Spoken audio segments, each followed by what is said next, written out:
And 10 TV has a major update to a story we first brought you back in January. Crime Tracker 10 has been telling you about teenagers carjacking people and stealing purses. Columbus police cracked down on those teens in an operation they called Game Over.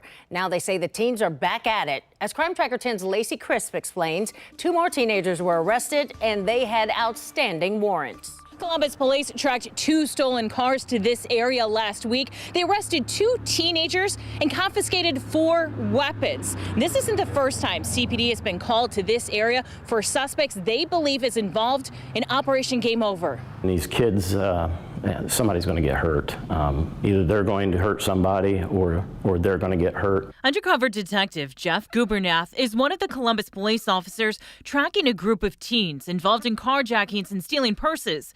In January, police pushed an operation called Game Over. More than 100 charges were filed against the teens.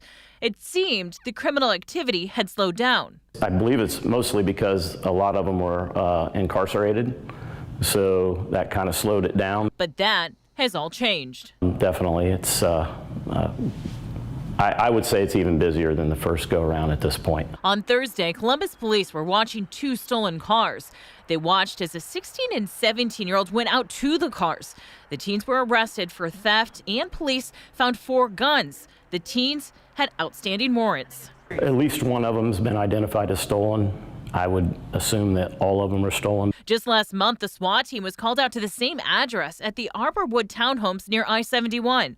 Investigators were able to convince the teens to come out, and 3 teens were arrested in that incident. At the time, Commander Dwayne Mabry said just how frustrated he was. As these kids have continued their behavior, kids have already been arrested multiple times in the last 7 months. This is an all-hands-on-deck problem. We need everybody involved. And so if you know these kids, do something about their lives. Do something to speak into their lives to stop this behavior. Columbus police say they're going to continue to crack down on these teens, hoping to send a message.